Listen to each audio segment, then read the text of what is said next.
What's up, everybody? Welcome back to FNG Academy. I just had a quick announcement. I'm proud to say that we've been helping people get selected for 3 years now. I've been getting a lot of messages about people thanking us and saying that they just graduated from selection and they got selected.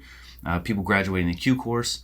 One of my buddies just sent me a video from the Charlie committee. He asked, if you guys have ever heard of the FNG Academy, raise your hands. And all their hands went up, and it just filled me with pride.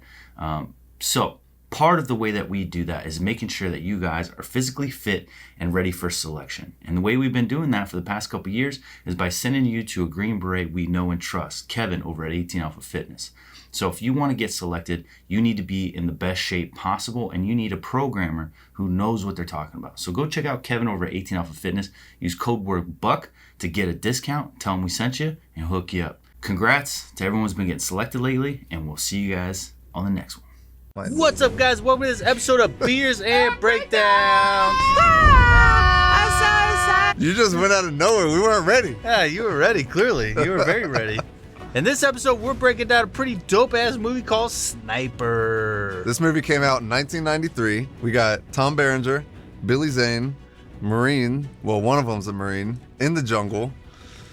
This one actually came from a recommendation from, we put out a poll on Instagram asking on what you guys wanted to see, and one of them was this movie, so. Boom, you think we don't listen? Well, we listen. We're always watching. Zero. When he clears the civilians, he's mine.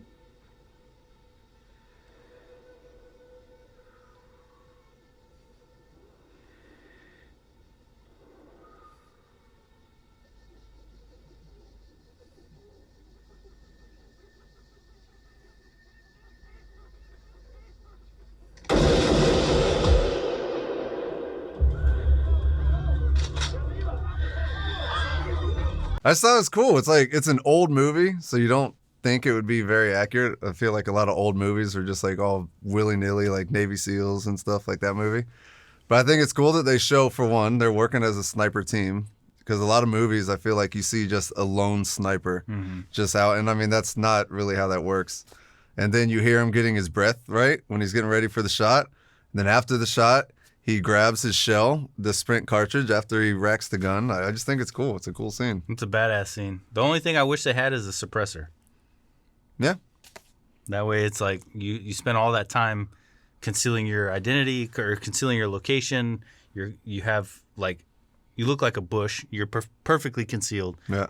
Everything is just right. If you had a yeah, then no one would even know which direction to look. Now I think about it, this movie was a 93 movie, so think early 90s. I know they had suppressors back then, but was the technology like as prevalent, you think? Let's see. So because maybe it's period correct that they didn't. I didn't even see what kind of gun he had. Yeah, so it may not have been like to the equivalent of the baffling that we have now. Yeah. But they still had suppressors, so it would have been dope for them to throw on a suppressor. But even if 3 out of 4 ain't bad. Yeah, even if they didn't use a suppressor and they're just running without it because they didn't want to for whatever reason, like maybe their plan is to just take that shot and they're far enough away where these guys' small arms fire isn't going to be effective, and they could just exfil without them having enough time to catch up to them. Yeah. And think about it, if you hear one gunshot, so if you're on this lone position and you have no idea where it's coming from and you just hear, yeah. They're up in the hills. You're going to hear echo. You know, a lot of us, even if you haven't been in combat, you've heard a hunter fire off a round, and it's just a single round like that. And that echo could really throw off where that round is coming from. And so by then, the time they try to figure out where you are, if they don't see you, then they're not going to be able to, out. You know, you'll have time to get out. So that's just a badass scene. Pretty cool.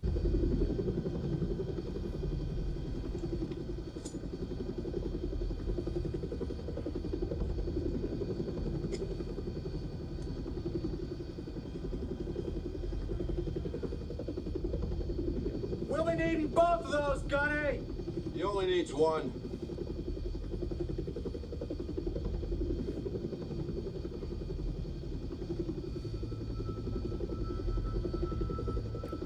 All right. This is one of those classic movie follies that always gets me. And I understand why they do it. But these are not nice leisurely joyrides in helicopters like this. You're not having a conversation. You can't be like, oh, he only needs one. I'm not going to know what you're saying. It is so freaking loud inside of these helicopters. With the the doors whine, open.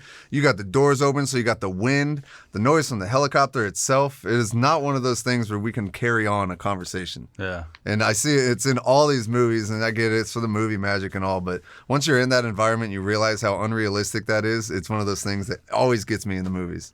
Yeah, if you're going to communicate, you're going to have a headset on and then talk into that headset so we could all hear you. Yeah.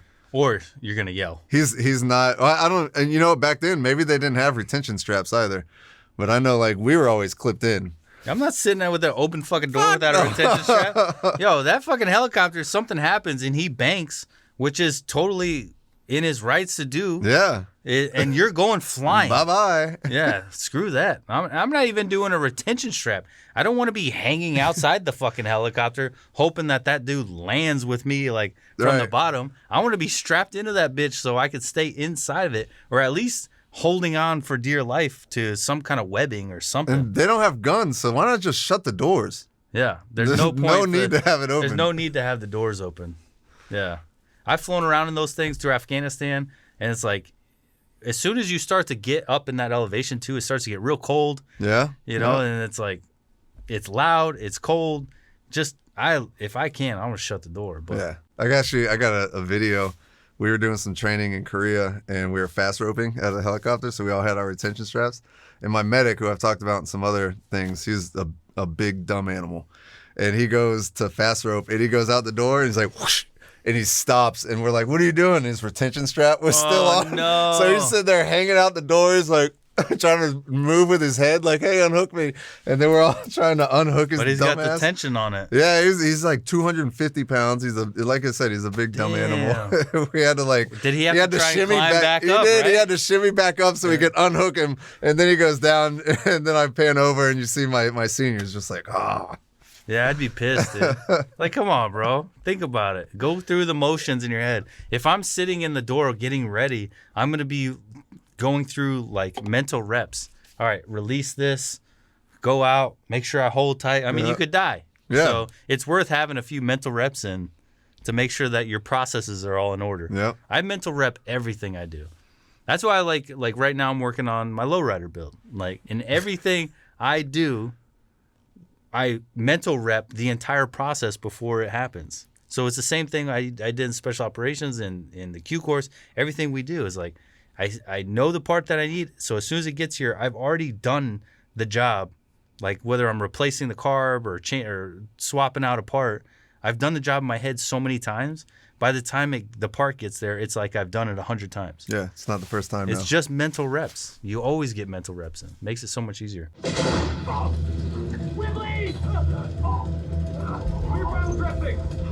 Give me your battle dressing! Jesus Christ! We got wounded!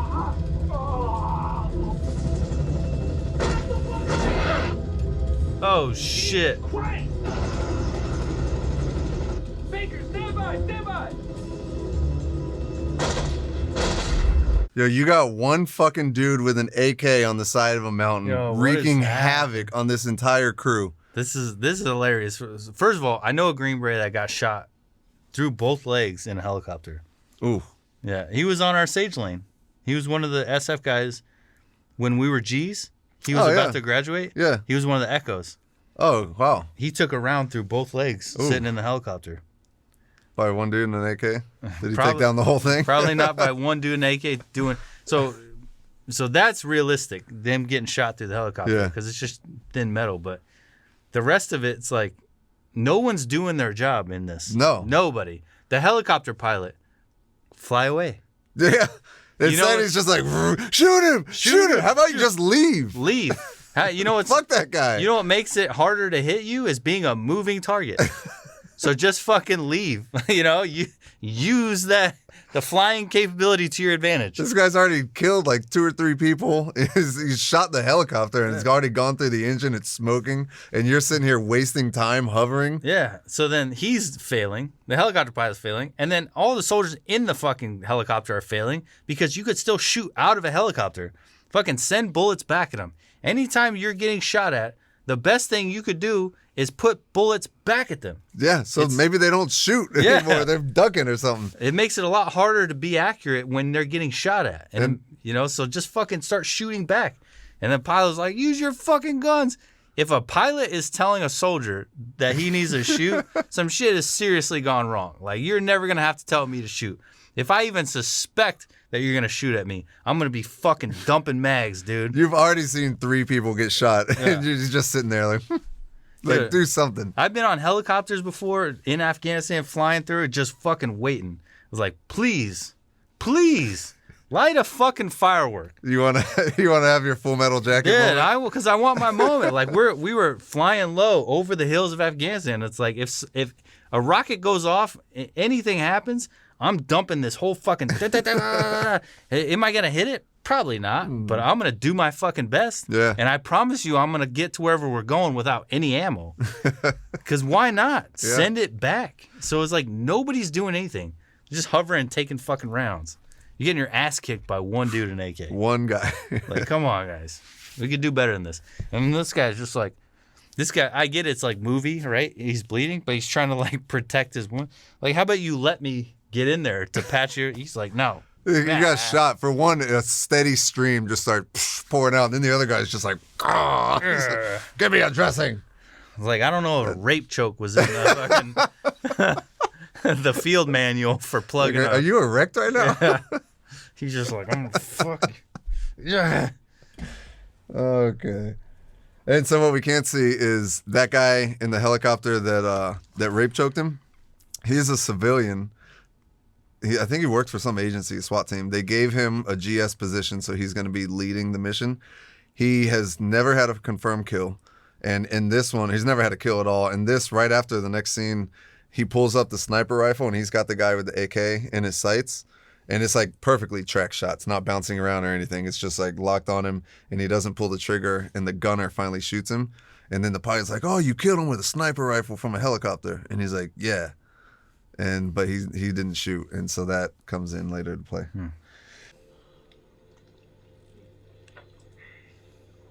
This is ridiculous. I can't sleep here. It's a good spot. Stagnant. Liver flukes, leeches, malaria. You'd never think anybody would be stupid enough to hide here. Except us. Just take your horse pill. And don't take a piss. They'll just swim right up through your dick. Night. Okay. Yo, what the fuck? I mean, look, it's a shitty scenario, but it's solid tactics, right? Yeah, it is. I'm not down. It just sucks. Yeah, it does. And just think about, so all of our training, like going through the Q course, this reminds me of one moment specifically. I can't remember if you were on that team or not. But we were doing patrol base operations in the middle of the night, in the middle of the winter, and in a patrol base, that's where you're going to do a security halt. The whole team is going to get there, and they're going to bed down for the night or whatever the case may be. So you want to do it somewhere where people aren't going to just randomly walk up on you, or they wouldn't think you would be. So you're going to find a shitty location. And I remember one time we did it in the bottom of a draw in the middle of this dirty, nasty swamp. Like, it was wet. There was mud everywhere, and we're in there just freezing our nuts off, covered in mud, like laying down in the prone. But it's one of those things where you're just like, if you're walking by, you're like, nobody's going to be in there. That's not a good area. Yeah, that's true. Just like these guys. And he's just like, hey, go to sleep. Good night. But nobody's going to look for him there. Just sitting in the water, dude. I love how he's like, go to sleep. Good night. Like, don't take a piss. I'll swim up your dick. I'll be like, and you want me to sleep? Yeah, right? Knowing that shit's trying to swim up my pee hole? He's like, I'm going to sit here and like hold my shit all night. I'm about to put a tourniquet on my cock. so I don't get a fucking worms up my You wake my up in dick. the morning, it's like swollen and purple. He's just fucking predator punching out of your chest. Like, nah, I'm good, dude. Yeah, but you're right. I feel like I remember that, because I feel like I remember just like dreading going down into this spot. Yeah. And then being like, this is it. Did an officer make the decision? Yeah. Oh yeah, I was there for that. Because I feel like I wanted to kill that guy. Everybody did. Yeah. And tactically, it makes sense. Tactically, like, come on, bro. Yeah, tactically it made sense, but we also knew it was training. Yeah.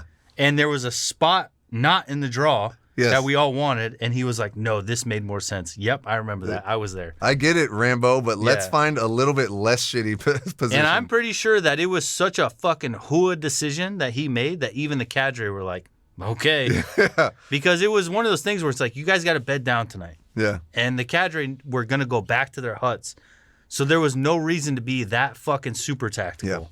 Yeah. And he was like, no, that's where we need to go. I And don't it's even like, fuck you, dude. And normally the cadre mess with you. I don't even think the cadre messed with us because they didn't want to come down into there Yeah. because it was so bad. But hey, tactical, it made sense, but fuck.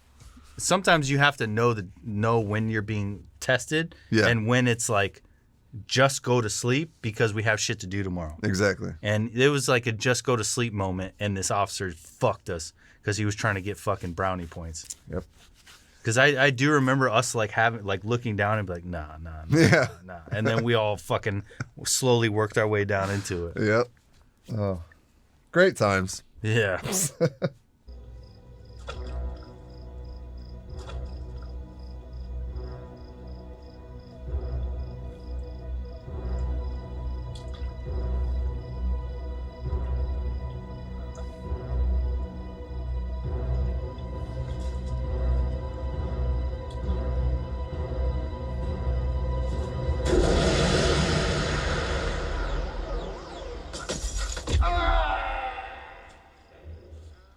Okay.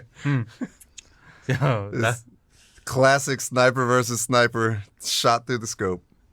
Couldn't have a movie without it. that felt like a fucking Predator moment. It dude. was. Yeah. He said, pew, pew, pew. And it was like, It's like, oh, that's coming for me. It was like E.T. bullet, dude. It was like, pff, ah. And then, so the knife is there hanging as a distraction. So yeah. he's like, the sniper sees the shiny thing hanging. Yeah. I was like, come on. It's like for somebody who's supposed to be such a great sniper and was trained by this other guy, he really let his guard down on this one. He got distracted by a hanging knife. He's like, oh, the one thing he didn't teach me. So your job as an amazing sniper is to identify literally anything and try to shoot at it. Not human beings, not silhouettes, just anything. Shiny object. You're like a fucking No, squirrel. like an ostrich, dude. Don't they love shiny shit? An ostrich? Yeah, ostriches love shiny Oh, things. is it ostrich? Yeah. Is it? I can't remember now. I think it's just birds. You're a dick. It's ostriches. Okay.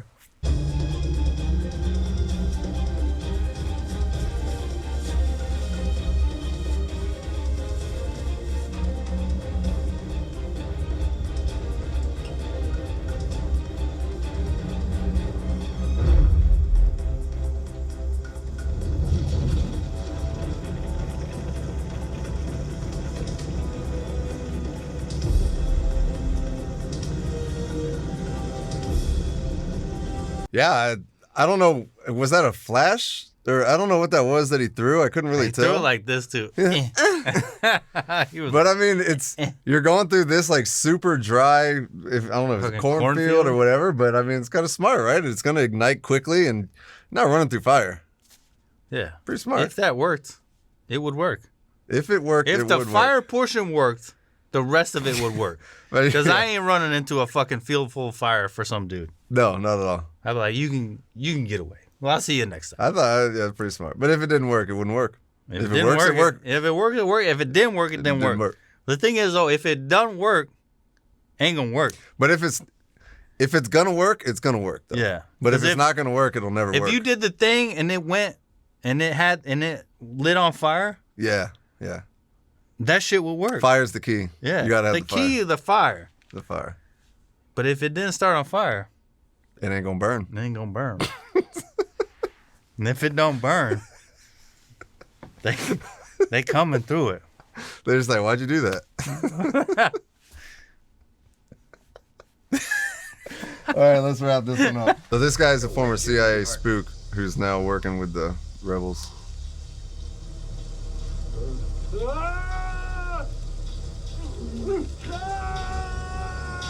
He's like twisting wire. Now you targeted Ochoa, a Colombian civilian. Is the U.S. military now moving against the Colombian cartel? That's just nasty. Pause. If you're gonna spit in my face though, if you do it in the pouring rain, that's better. There's some mitigating factors. Yeah, it's like you're literally in a shower at that moment, you know? If you're completely dry, that's just nasty. Yeah. That's nasty. I had the worst thing happen to me when I was a cop. This fucking dude, we were about to arrest this guy. He was like fighting, and he would like spit, and it fucking went like this and like hung off. And so he grabbed it and went flat. And when he went like that, it came up and hit me in the face. Oh, that's disgusting. And I was like, huh. That gives me a lump in my throat. Just thinking about it. And I like wiped my face, and I was like, you just fucking put that in my face, bro. And I was like, Sean's like, body cam off. yeah, I was like, that's where I was at in my life. I was like, I'm about to throw my body cam, throw my badge and my gun, and just start beating your ass. And he was like, sorry, dude, you know I didn't do that on purpose. And I was like, I think if you cut off it, like the whole thing is you cutting off his trigger finger. It's taking away his power. You're taking away his power as a sniper. But I think you could make the middle finger work just as well for a sniper. Oh, we can go to that part because he does. Well, he tries to, and then he switches hands, and it's just like, it's like he doesn't know what to do.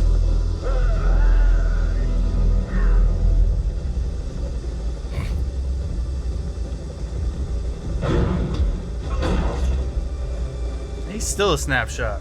Got him.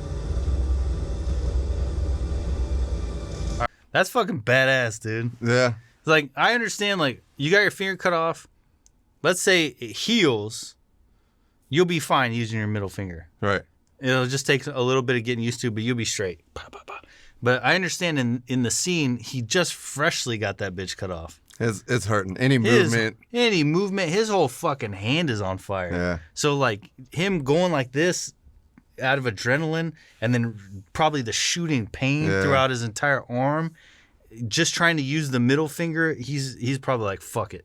I'd rather just take this whole arm out of the equation and then use it as a support hand. Then he gets down in that, like, alternative, like, weird style stance. Yeah, And it's like, whatever, dude, I'll run with it, bro. Like, if my hand's freshly fucking finger cut off, I probably would just go to the left. Yeah. So at least I could have some kind of controlled shot. Because honestly, I can get a decent shot off with just my left hand. Yeah. Do you guys ever train like that? Yeah, of course. Yeah, with your offhand? Yeah, we train, especially in the police department, because pistols are primary. Mm-hmm. So you train a lot more, and especially, offhand shooting and, trying to control recoil is a little tougher. But you know that the fundamentals will work for that first shot every single time regardless. Right, yeah. So, like, grip and things like that is good for follow-on shots. But fundamentals, regardless of grip, is for that first shot. So breathing, sight picture, trigger squeeze, all that stuff will give you a bang-on first shot. The rest of the stuff, like grip, how you're getting your tension into the pistol, recoil control, that's all for your follow-on shots. Yeah. So for taking one shot to the chest, he could use that left hand and use all his fundamentals and get a snap shot. So this movie's fucking dope, dude. It is, dude. And normally I don't like old movies like this, but this one, I liked it. There's a few plot holes and a few things that were kind of crazy and out there, but overall, I was entertained watching this movie. Yeah, so I think it's a pretty badass movie. Yeah. I liked it. I liked the vibe it was going for. Like, obviously, the whole sniper thing and, like, the reticle being in, like, Russian. Yeah. They're like, okay. What is it? It's like Hello Kitty fucking talking to you in another language. Like, come on, man. Like, this shit is numbers, dude. But I thought it was pretty badass. So, Yeah. Good movie. Yeah, good movie, good recommendation. Thank you, whoever recommended it. There you Keep go. it coming. We dig it. Drop in the comments what you want to see us review. Let us know. If you appreciate these episodes and you like what we're doing on Beers and Breakdowns, hit the like button, hit the subscribe button. And if you want to see us review any other content or do any other type of content, let us know. We just go what you guys want. And go check out the Ruck Trainers, FNGacademy.com, because if you guys don't know, that's where our focus is. Like, we do the Beers and Breakdowns is for fun. It's so we can hang out and have a good time and you guys enjoy it. For the business, our main thing is equipment to help people get selected for special forces. So right now that's the ruck trainer, and pretty soon it's going to be the best military boots and law enforcement boots that ever been on the market in existence, hands down. So that's our main focus. This is for fun. This is because we enjoy it, and we enjoy spending time with you guys in the comment section, hanging out with each other, drinking some brewskis, and having a good time. So Yep. appreciate you guys. We'll see you on the next one. Boom.